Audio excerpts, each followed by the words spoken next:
Hello दोस्तों, मैं advocate Bhaskar Tripathi आपका अपने चैनल में स्वागत करता हूं।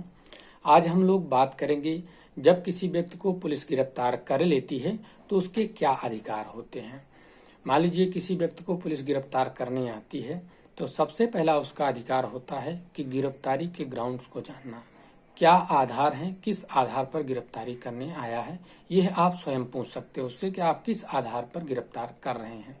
यदि वह वारंट लाया है तो वारंट को देखने का आपका अधिकार है। ये सीआरपीसी की धारा 75 में बताया गया है। इसके बाद यदि मान लीजिए आपको गिरफ्तार करना ही चाहता है तो सीआरपीसी की धारा 50A में यह कहा गया है कि जब कोई पुलिस अधिकारी किसी व्यक्ति को, किसी अभियुक्त को गिरफ्तार करने आएगा तो वह उसके घर वालों को या रिश्तेदार को इसकी सूचना देगा कि हम इसको गिरफ्तार कर रहे हैं।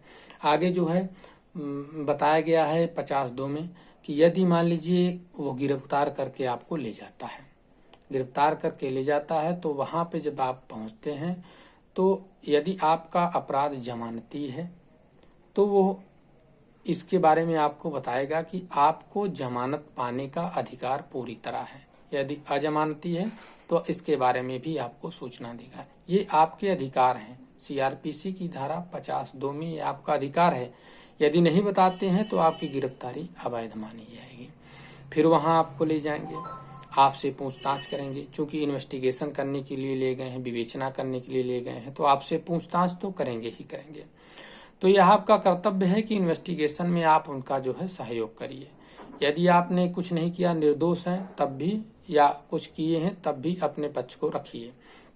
ये उसके बाद भी आपको यह अधिकार प्राप्त है कि यदि वे इन्वेस्टिगेशन में आपके विरुद्ध आपको गवाही देने के लिए कहते हैं तो आपको यह अधिकार अनुच्छेद 20(3) में संविधान में प्रदान किया गया है कि आप अपने विरुद्ध में जो है गवाही देने के लिए बाध्य नहीं किए जाते हैं। फिर भी मान लीजिए पुलिस वाले हैं, प्रताड़ित करके किसी भी प्रकार से आपको जो है पूछते ही हैं और आप कुछ बता देते हैं तो उसके लिए चिंता करने की जरूरत नहीं है, क्योंकि एविडेंस की धारा 25 में कहा गया है कि पुलिस के समक्ष की गई कन्फेशन का कोर्ट में कोई महत्व नहीं होता है। यदि आप संस्वीकृत कर भी लेते हैं कि हाँ मैंने अपराध किया है तो कोर्ट में इसका कोई महत्व नहीं होगा। कोर्ट में बयान होता है, जिरा होती है, उस आधार पर आपको सजा होगी और गवाहों के जिरा बयान के आधार पर सजा होगी।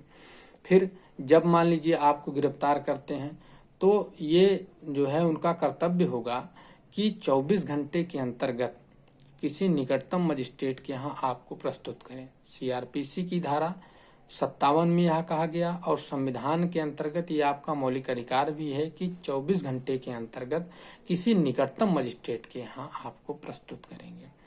वहां जाते हैं, मजिस्ट्रेट आपको जो है या तो आपके मामले को सुनेगा, मान लीजिए आपको जुडिशियल रिमांड में भेज देता है, तब उसके बाद क्या अधिकार है। जुडिशियल रिमांड पर जाने के बाद आपका जो अधिकार है वो ये है कि आप अपने मन पसंद के अधिवक्ता को चुन सकते हैं।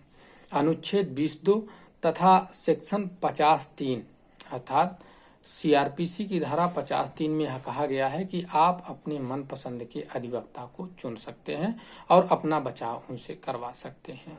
और यहाँ तो ये जुडिशियल रिमांड के बाद है।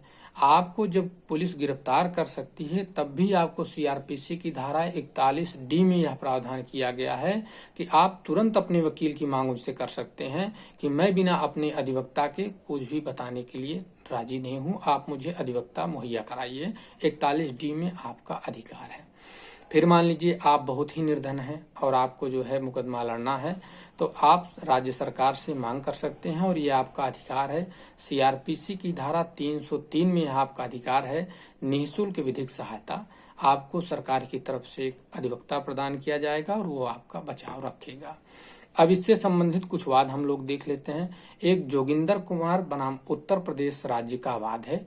उसमें कहा गया कि जब भी कोई पुलिस अधिकारी किसी अभियुक्त को गिरफ्तार करने आएगा तो उसका पहला कर्तव्य होगा कि वह उसके घर वालों को और उसके रिश्तेदार को यह बताएंगे कि हम इनकी गिरफ्तारी कर रहे हैं। और एक बहुत ही अच्छा वाद जो है माननीय सर्वोच्च न्यायालय द्वारा निर्णय दिया गया DK बसु बनाम पश्चिम बंगाल राज्य। इसमें बहुत ही स्पष्ट तरीके से कहा गया कि कोई भी पुलिस अधिकारी यदि किसी व्यक्ति को गिरफ्तार करने आता है तो उसका सबसे पहला कर्तव्य होगा कि वह अपनी नेम प्लेट लगाए, अपना एक आईडी रखे, अपना जो उसका पद है उस हिसाब से उसकी वर्दी होगी पहन कर आए, तब उस व्यक्ति को गिरफ्तार करे।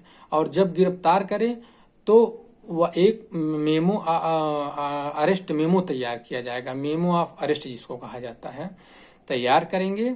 और उसमें जो है वहाँ के जो उपस्थित लोग रहेंगे उनके हस्ताक्षर कराएंगे, ताकि यह जो है एक साक्ष्य रहे कि इस तारीख को इस समय इनकी गिरफ्तारी हुई। तो ये आपके कुछ अधिकार हैं, इन्हें जानना बहुत ही आवश्यक है, क्योंकि समाज में रहना है तो कानून की जानकारी बहुत ही आवश्यक है। इसके बाद हम लोग आगे भी देखेंगे, लेकिन अभी तक के लिए धन्यवाद।